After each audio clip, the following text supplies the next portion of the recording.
በስመ አብ ወወልድ ወመንፈስ ቅዱስ አሃዱ አምላክ።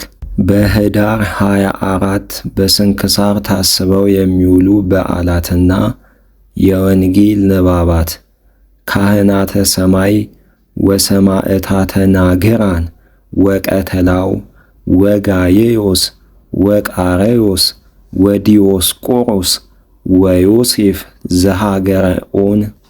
ዘነግ ምስባክ መዝሙር 77 ከቁጥር 15 እስከ 16 ወአስተዮሙ ከመዘ እምቀላይ ብዙህ ወአውሃዘ ማየ ከመዘ እምአፍላግ ወአውፅአ ማየ እምእብን። የቅዱስ ዮሐንስ ወንጌል ምዕራፍ 4 ከቁጥር 10 እስከ 27 ያለው ኃይለ ቃል እንዲህ ይላል። ጌታችን ኢየሱስም የእግዚአብሔርን ስጦታና ውሃ አጠጪኝ የሚልሽ ማን እንደሆነ ብታውቂስ አንቺ ደግሞ በለመንሽው ነበር፣ እርሱም የሕይወትን ውሃ በሰጠሽ ነበር ብሎ መለሰላት። ያቺ ሴትም እንዲህ አለችው፣ ጌታዬ መቅጃ እንኳ የለህም፣ ጉድጓዱም ጥልቅ ነው። እንግዲህ የሕይወት ውሃ ከወዴት ታገኛለህ? ይህን ጉድጓድ ከሰጠን ከአባታችን ከያዕቆብ አንተ ትበልጣለህን? እርሱም ልጆቹም ከብቶቹም ከእርሱ ጠጥተዋል። ጌታችን ኢየሱስም መልሶ እንዲህ አላት፣ ከዚህ ውሃ የሚጠጣ ሁሉ ዳግመኛ ይጠማል። እኔ ከምሰጠው ውሃ የሚጠጣ ግን ለዘለዓለም አይጠማም። እኔ የምሰጠው ውሃ በውስጡ ለዘለዓለም ሕይወት የሚፈልቅ የውሃ ምንጭ ይሆንለታል እንጂ። ሴቲቱም ጌታዬ ሆይ እንዳልጠማ ዳግመኛም ውሃ ልቀዳ ወደዚህ እንዳልመጣ እባክህ ከዚህ ውሃ ስጠኝ አለችው። ጌታችን ኢየሱስም ሂደሽ ባልሽን ጥሪና ወደዚህ ነይ አላት። ሴቲቱም ባል የለኝም ብላ መለሰችለት። ጌታችን ኢየሱስም እንዲህ አላት፣ ባል የለኝም በማለትሽ መልካም ተናገርሽ። ቀድሞ 5 ባሎች ነበሩሽ፣ ዛሬ አብሮሽ ያለው ግን ባልሽ አይደለም። ይህንስ እውነት አልሽ። ሴቲቱም እንዲህ አለችው፣ ጌታዬ አንተ ነቢይ እንደሆንህ አያለሁ። አባቶቻችን በዚህ ተራራ ሰገዱ፣ እናንተ ግን ይሰግዱበት ዘንድ የሚገባው ስፍራ በኢየሩሳሌም ነው ትላላችሁ። ጌታችን ኢየሱስም እንዲህ አላት፣ አንቺ ሴት በዚህ ተራራ ወይም በኢየሩሳሌም ብቻ ለአብ የማይሰግዱበት ሰዓት እንደምትመጣ እመኚኝ። እናንተ ለማታውቁት ትሰግዳላችሁ፣ እኛ ግን ለምናውቀው እንሰግዳለን። መድኃኒት ከአይሁድ ወገን ነውና። ነገር ግን በእውነት የሚሰግዱ በመንፈስና በእውነት ለአብ የሚሰግዱባት ጊዜ ትመጣለች፣ እርሷም አሁን ናት። አብ እንዲህ የሚሰግዱለትን ይሻልና፣ እግዚአብሔር መንፈስ ነውና፣ የሚሰግዱለትም በመንፈስና በእውነት ይሰግዱለት ዘንድ ይገባል። ሴቲቱም ክርስቶስ የሚሉት መሲህ እንደሚመጣ እናውቃለን፣ እርሱም በመጣ ጊዜ ሁሉን ይነግረናል አለችው። ጌታችን ኢየሱስም የማነጋግርሽ እኔ እርሱ ነኝ አላት። ስለ ቃሉ የቃሉ ባለቤት ልዑል እግዚአብሔር ስሙ የተመሰገነ ይሁን። የመጀመሪያው የሐዋርያው የቅዱስ ጳውሎስ መልእክት ወደ ጢሞቴዎስ ምዕራፍ 5 ከቁጥር 17 እስከ ፍጻሜ ያለው ኃይለ ቃል እንዲህ ይላል። በመልካም የሚያስተዳድሩ ቀሳውስት ይልቁንም በመስበክና በማስተማር የሚደክሙ እጥፍ ክብር ይገባቸዋል። መጽሐፍ እህልህን በምታበራይበት ጊዜ በሬውን አፉን አትሰረው፣ ለሚሰራም ደመወዙ ይገባዋል ይላልና። 2 ወይም 3 ምስክሮች ሳይመሰክሩበት በሽማግሌው ላይ ነገር አትስማ። ሌላው ደግሞ ይፈራ ዘንድ የተሳሳቱትን በሰው ሁሉ ፊት ገስጻቸው። በእግዚአብሔርና በጌታችን በኢየሱስ ክርስቶስ በተመረጡ መላእክቱም ፊት አድልዎ ሳታደርግ ይህን እንድትጠብቅ አዳኝብሃለሁ። ከፍርድ በፊትም ሰውን እውነተኛ አታደርገው፣ በአድልዎም ምንም አትስራ። በማንም ላይ ፈጥነህ እጆችህን አትጫን፣ በሌሎች ኃጢአትም አትተባበር። ራስህንም በንጽሕና ጠብቅ። ስለ ሆድህ በሽታ፣ ስለ ዘወትር ደዌህ ጥቂት ወይን ጨምር እንጂ ውሃ ብቻ አትጠጣ። ኃጢአቱ የሚታወቅበት ሰው አለ፣ ወደ ፍርድም ይቀድመዋል።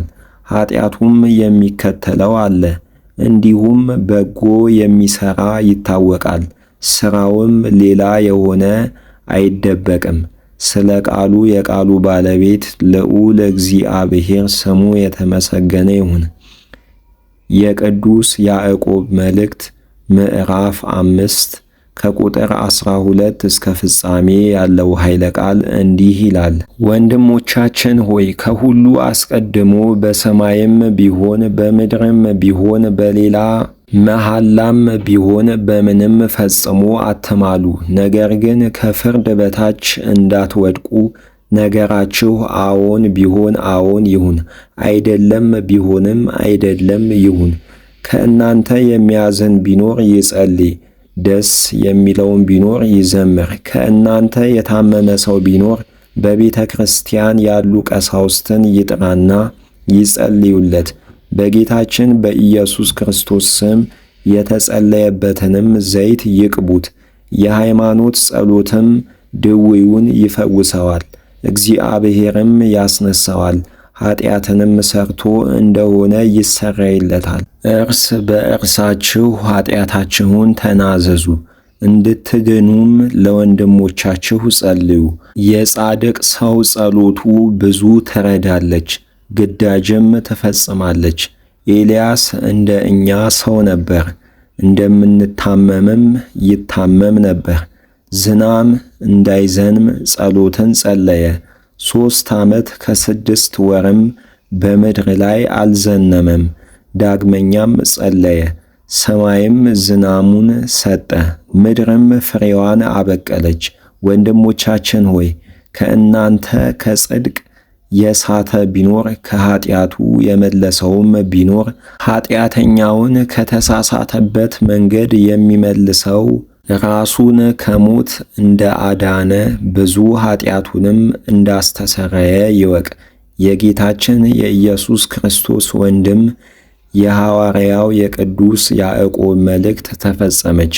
ለእግዚአብሔር ምስጋና ይሁን፣ አሜን። ስለ ቃሉ የቃሉ ባለቤት ልዑል እግዚአብሔር ስሙ የተመሰገነ ይሁን። የሐዋርያት ሥራ ምዕራፍ 22 ከቁጥር 18 እስከ 22 ያለው ኃይለ ቃል እንዲህ ይላል። ስለ እኔ የምትመሰክረውን ምስክርነት አይቀበሉህምና ከኢየሩሳሌም ፈጥነህ ውጣ ሲለኝ አየሁት። እኔም እንዲህ አልሁት፣ ጌታዬ ሆይ በአንተ የሚያምኑትን በየምኵራቦቻቸው ሳስራቸውና ስደበድባቸው የነበርሁ እኔ እንደሆንሁ እነርሱ ያውቃሉ። ሰማዕትህን እስጢፋኖስን በገደሉትም ጊዜ እኔ እዚያ አብሬያቸው ነበርሁ። የገዳዮችንም ልብስ እነጥቅ ነበር። እርሱም ሂድ ርቀው ወዳሉ አሕዛብ እልክሃለሁና አለኝ። ስለ ቃሉ የቃሉ ባለቤት ልዑል እግዚአብሔር ስሙ የተመሰገነ ይሁን።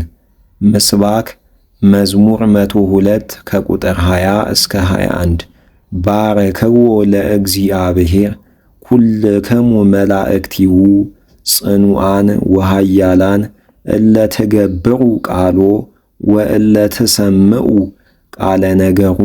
የቅዱስ ማቴዎስ ወንጌል ምዕራፍ 13 ከቁጥር 36 እስከ 43 ያለው ኃይለ ቃል እንዲህ ይላል። ከዚህም በኋላ ሕዝቡን ትቶ ወደ ቤት ገባ። ደቀ መዛሙርቱም ወደ እርሱ ቀርበው የእርሻውን እንክርዳድ ምሳሌ ተርጉምልን አሉት። እርሱም መልሶ አላቸው፣ መልካም ዘርን የዘራ የሰው ልጅ ነው። እርሻውም ዓለም ነው። መልካሙም ዘር የመንግሥት ልጆች ናቸው። እንክርዳዱም የክፉ ልጆች ናቸው። የዘራውም ጠላት ዲያብሎስ ነው። መከሩም የዓለም ፍጻሜ ነው። አጫጆቹም መላእክት ናቸው። እንግዲህ አስቀድሞ እንክርዳዱን እንደሚለቅሙት በእሳትም እንደሚያቃጥሉት በዚህ ዓለም ፍጻሜም እንዲሁ ይሆናል። የሰው ልጅም መላእክቱን ይልካል፣ ከመንግሥቱም አላውያንንና በደልን የሚያደርጉትን ሁሉ ይሰበስባሉ፣ ወደ እሳት ጉድጓድም ይጥሏቸዋል። በዚያም ልቅሶና ጥርስ ማፋጨት ይሆናል። ስለ ቃሉ የቃሉ ባለቤት ልዑል እግዚአብሔር ስሙ የተመሰገነ ይሁን።